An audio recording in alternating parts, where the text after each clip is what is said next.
नमस्कार and welcome you all to study IQ. मैं हूं प्रशांत धवन। नाउ इंडिया के इलेक्शंस कंक्लूड हो चुके हैं और इलेक्शन रिजल्ट्स को लेकर इंटरनेशनल मीडिया, वर्ल्ड लीडर्स, दोनों तरफ से आप अगर देखोगे तो काफी डिफरेंट प्रतिक्रिया आपको दिखेगी। पहली बात तो अगर हम बात करें इंटरनेशनल मीडिया की, मैं देख रहा हूं दो टाइप के आर्टिकल्स अब पब्लिश हो रहे हैं इंडिया के बारे में।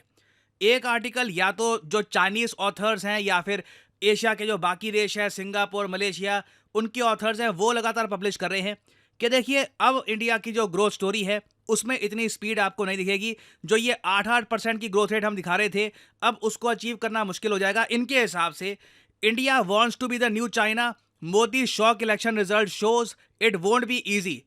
नाउ ये इनका व्यू है कि इंडिया के इलेक्शन रिजल्ट से इंडिया की जो ग्रोथ स्टोरी है इस पर भी नेगेटिव इंपैक्ट आएगा।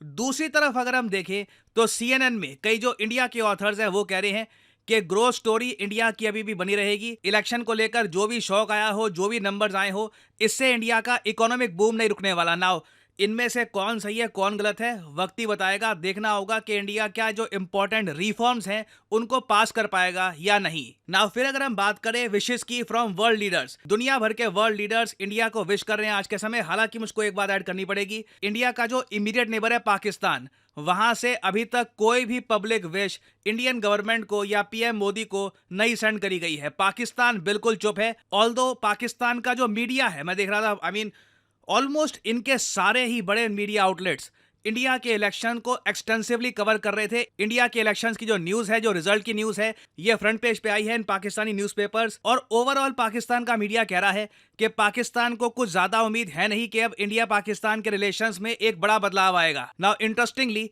बहुत लंबे समय तक ना पाकिस्तान के साथ लोग ये भी कह रहे थे कि कनाडा भी बिल्कुल चुप है, कनाडा की तरफ से भी कोई विश आई नहीं है।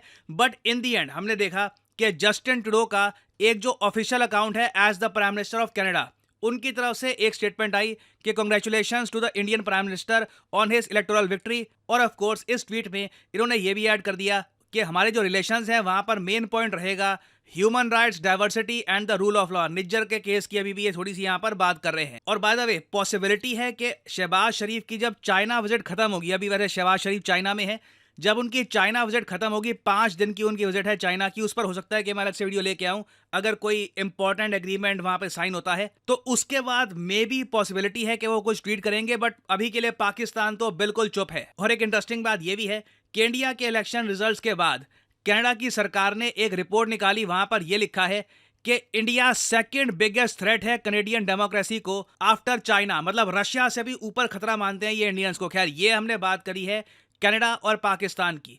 अब बात करते हैं उन कंट्रीज की जिन्होंने खुल के इंडिया को कांग्रेचुलेट किया है। सबसे पहले तो यहाँ पे मैं दिखाऊंगा इमैनुअल मैक्रों। ये बहुत खुश होंगे कि पीएम मोदी वापस आ चुके हैं।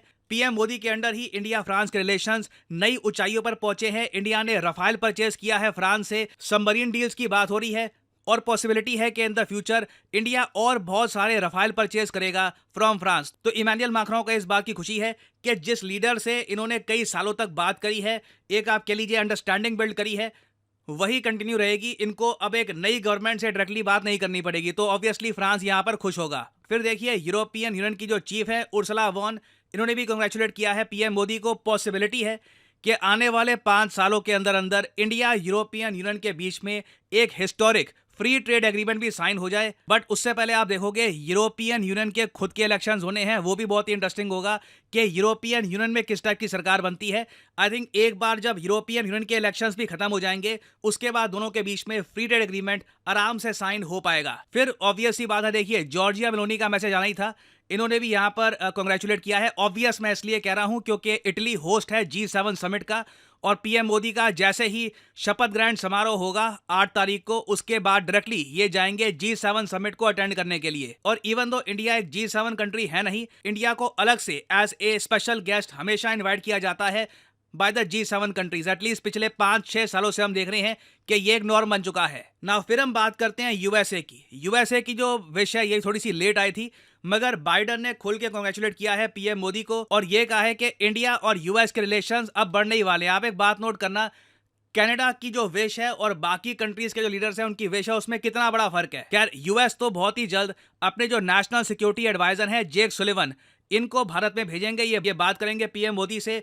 इंडिया यूएस जो पार्टनरशिप है उसको कैसे आगे बढ़ाया जाएगा, इसका एक रोड मैप बनाया जाएगा। तो अभी G7 की विजिट होगी in India. This will be very interesting to see. Now US के बाद अगर हम देखें रशिया को, रशिया देखिए एक बहुत इंपॉर्टेंट कंट्री है इंडिया के लिए। एक एनर्जी सप्लायर बन चुका है इंडिया का रशिया। और व्लादिमीर पुतिन ने खुद फोन करके, बाकी लीडर्स का अलग स्टाइल है, ट्वीट कर या फिर उनका जो विदेश मंत्रालय है उन्होंने कुछ पब्लिश कर दिया।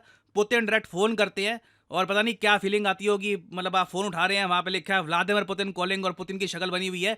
खैर मजाक कर रहा हूँ। पुतिन ने यहाँ पर कॉल किया पीएम मोदी को। और उसके अलावा रशियन गवर्नमेंट ने प्रॉपरली पब्लिश भी किया है कि पीएम मोदी और व्लादिमीर पुतिन ने फोन कॉल में डिस्कस किया कि किस तरीके से इंडिया और रशिया के रिलेशंस ये आगे और बढ़ाएंगे। और याद रखिएगा इस साल पॉसिबिलिटी है कि पीएम मोदी रशिया भी जाए ब्रिक्स समिट को अटेंड करने के लिए। वो अक्टूबर 2024 में होगा। ना फिर हम बात करते हैं चाइना की। देखिए शी जिनपिंग ने खुद अपनी तरफ से ऑब्वियसली कुछ ट्वीट वगैरह, कोई मैसेज कुछ दिया नहीं है।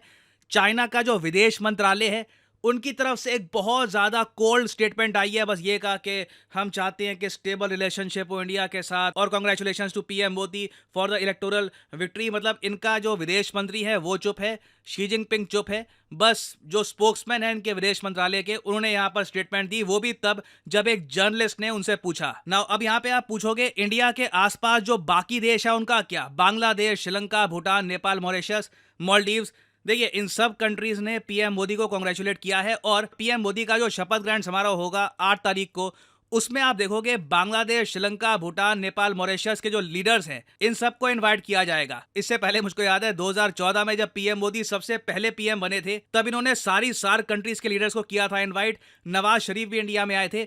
तो पाकिस्तान के साथ देखिए रिलेशंस काफी कोल्ड है। पाकिस्तान कुछ विश भी नहीं कर रहा, कुछ स्टेटमेंट भी नहीं आ रही वहां से, ना पाकिस्तान को इन्वाइट किया गया है। क्लियरली इंडिया पाकिस्तान के रिलेशंस लगता तो नहीं है कि बेहतर होने वाले हैं for the time being. But बाकी जो कंट्रीज हैं इंडिया के आसपास, दे आर क्वाइट हैप्पी के कंटिन्यूटी रहेगी। और पीएम मोदी के शपथ ग्रहण समारोह को भी ये अटेंड करेंगे। और फाइनली यहाँ पे मैं आपसे पूछूंगा एक क्वेश्चन यहाँ पर यह है कि तृष्णा मिशन आजकल काफी न्यूज में है। आपको ये बताना है कि ये मिशन किसके अंडर आता है। ये है आपकी ऑप्शंस, डीआरडीओ, इसरो, नासा या फिर रॉसकॉस्मोस। कमेंट सेक्शन में करिए उत्तर। तृष्णा mission is in the news these days, it is under home. जो लोग सही आंसर देंगे उनकी कमेंट को मैं हार्ट दे दूंगा ताकि बाकी लोग समझ पाएं कि सही उत्तर क्या है। और फाइनली आप लोगों के लिए एक इंपॉर्टेंट मैसेज, अगर आप यूपीएससी एग्जाम की तैयारी कर रहे हैं, आपके पास टाइम है, 1-2 साल का आप कॉलेज स्टूडेंट हैं, आप रुक के आराम से प्रिपेयर करना चाहते हैं यूपीएससी एग्जाम के लिए, तो कमेंट सेक्शन में जाइए, यहाँ पे आपको मिलेगा ये लिंक, इस लिंक पर करिए क्लिक और यहाँ पे आपके सामने खुल जाएगा ये पेज। अगर आप मोबाइल फोन पे हैं तो आप स्टडी IQ की जो ऐप है ये भी कर सकते हैं डाउनलोड और यहाँ पे आप परचेज कर पाएंगे स्टडी IQ के वेरियस कोर्सेज। स्टडी IQ के प्लेटफॉर्म में स्टॉक मार्केट से लेकर UPSC, SSC, UPSC optional various courses available हैं। स्टेट पीसीएस कोर्सेज भी अवेलेबल हैं, यहाँ पे आप देख पाएंगे। और जो हमारा फ्लैगशिप कोर्स है यूपीएससी P2I कोर्स, P2I इसलिए इसको कहा जाता है क्योंकि प्रीलिम से लेकर इंटरव्यू तक ये कोर्स आपकी हेल्प करेगा। इसे आप परचेज कर सकते हैं यहाँ पर कोड PG10 लगाकर। ना यहाँ पे आपको और भी बहुत सारे कोड्स दिख रहे होंगे, सिविल और वेरियस और कोड्स हैं ना। इन कोड्स को आप अगर यूज करते हैं तो आपको मैक्सिमम डिस्काउंट नहीं मिलेगा। अगर आप यूज करते हैं कोड PG10 तो आपको मिलेगा यहाँ पर maximum discount possible. So use the code PG10 and save money. By the way इस कोर्स में आपको 30 महीने की वैलिडिटी मिलती है, तो मतलब कि पर मंथ आप 1000 रुपए से भी कम पे कर रहे होंगे for your UPSC preparation. So use the code PG10 and save money. इसी नोट के साथ ये है वीडियो का अंत। Thank you for listening and as always may the gods watch over you.